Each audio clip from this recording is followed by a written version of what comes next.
Oh, fantastico! Ma lo sapevi che Istanbul è stata proprietà di un furlan? Eh sì, avete capito bene. Dopo di un terremoto in Turchia, un diglemone ha ridisegnato monumenti come il Gran Bazar e la Basilica di Santa Sofia. Sì, insomma, robutis, no? O feveli di un uomo che ha fatto la storia di architetture e che resta un punto di riferimento dal liberty italiano e internazionale. Conoscini insieme Raimondo Daronco.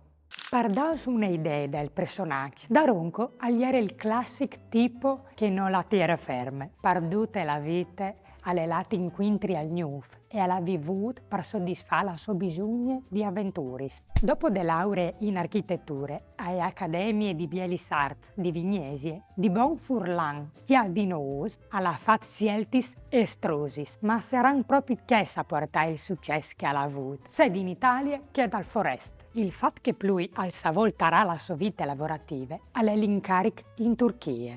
Dal 1893 Daronco aveva impiantato il sultan turco Abdulhamid con suo stile rivant a vincere il concorso per proiettare l'esposizione ottomana di Istanbul.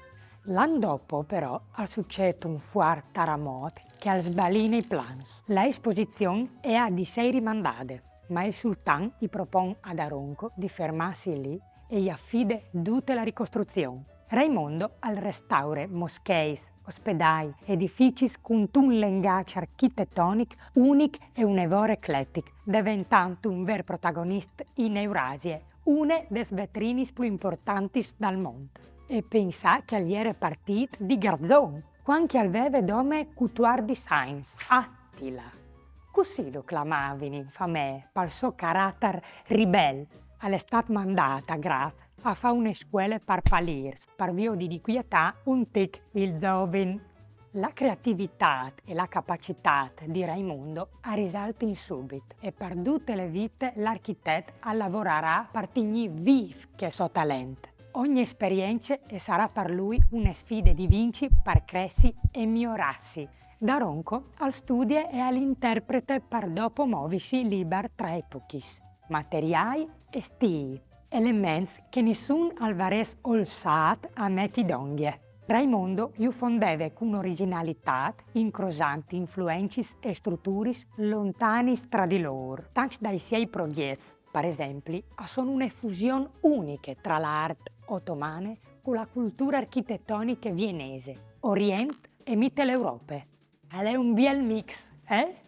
La continua voglia di novità e di cambiamento non gli ha mai fatto perdere il contatto con la sua terra nativa e i progetti furlans si incrociano con che internazionali. L'opera principale che ha realizzato in patria è il municipio di Udine, chiamato proprio Palazzo Daronco, che per farlo su a sua conventato quasi 20 anni. Un esempio fantastico di stile liberty, tenestre Udine. Tal tempo lo hanno chiamata a insegnare architettura alle migliori università d'Italia. La sua carriera si divide tra didattiche e progettualità finché la critica lo declara un dei porte bandiere di arte nouveau in Italia. Beh, per dire il vero, non proprio tutti lo sostenevano. Era un uomo in particolare, proprio a Udine, che lo stuzzicava tanto che a vonde.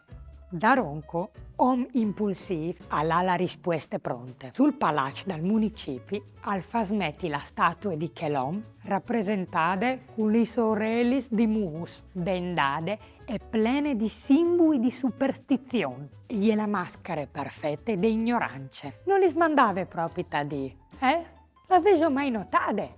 Anche voi si viot ben sul palazzo, vieri alto.